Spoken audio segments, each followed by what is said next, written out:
اللہ ہی اس بچے سے واقف ہے جو عورت کے پیٹ میں ہوتا ہے، اور وہی پیٹ کے سکڑنے اور بڑھنے سے بھی واقف ہے، اور ہر چیز کا اس کے ہاں ایک اندازہ مقرر ہے۔ وہ چھپی اور ظاہر چیزوں کا جاننے والا ہے، سب سے بزرگ ہے، عالی رتبہ ہے۔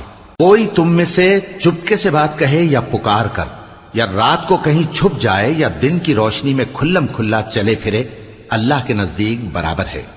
اس کے آگے اور پیچھے اللہ کے چوکیدار ہیں جو اللہ کے حکم سے اس کی نگرانی کرتے ہیں۔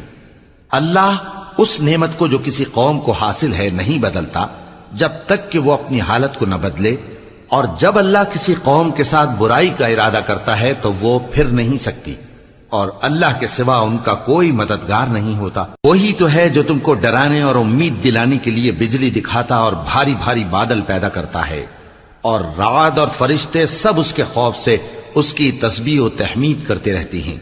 اور وہی بجلیاں بھیجتا ہے، پھر جس پر چاہتا ہے گرا بھی دیتا ہے، جبکہ وہ اللہ کے بارے میں جھگڑتے ہیں، اور وہ بڑی قوت والا ہے۔ کام کا پکارنا تو اسی کا ہے، اور جن کو یہ لوگ اس کے سوا پکارتے ہیں وہ ان کی پکار کو کسی طرح قبول نہیں کرتے، مگر اس شخص کی طرح جو اپنے دونوں ہاتھ پانی کی طرف پھیلا دے تاکہ دور ہی سے اس کے منہ تک آ پہنچے، حالانکہ وہ اس تک کبھی بھی نہیں آ سکتا۔ اور اسی طرح کافروں کی پکار بیکار ہے۔ اور جتنی مخلوقات آسمانوں اور زمین میں ہے، خوشی سے یا ناخوشی سے اللہ کے آگے سجدہ کرتی ہے، اور ان کے سائے بھی صبح و شام سجدے کرتے ہیں۔ ان سے پوچھو کہ آسمانوں اور زمین کا پروردگار کون ہے؟ تم ہی کہہ دو کہ اللہ۔ ان سے کہو کہ کیا تم نے اللہ کو چھوڑ کر ایسے لوگوں کو کارساز بنایا ہے جو خود اپنے نفع و نقصان کا بھی اختیار نہیں رکھتے؟ کہو کیا اندھا اور آنکھوں والا برابر ہیں، یا اندھیرا اور اجالا برابر ہو سکتا ہے؟ بھلا ان لوگوں نے جن کو اللہ کا شریک مقرر کیا ہے، کیا انہوں نے اللہ کسی مخلوقات پیدا کی ہے جس کے سبب ان کے لیے مخلوقات مشتبہ ہو گئی ہے؟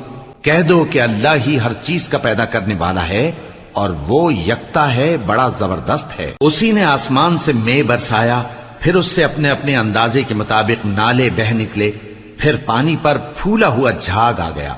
اور جس چیز کو زیور یا کوئی اور سامان بنانے کے لیے آگ میں تپاتے ہیں اس میں بھی ایسا ہی جھاگ ہوتا ہے۔ اس طرح اللہ حق و باطل کی مثال بیان فرماتا ہے۔ سو جھاگ تو سوکھ کر زائل ہو جاتا ہے، اور پانی جو لوگوں کو فائدہ پہنچاتا ہے وہ زمین میں ٹھہرا رہتا ہے۔ اس طرح اللہ صحیح اور غلط کی مثالیں بیان فرماتا ہے تاکہ تم سمجھو۔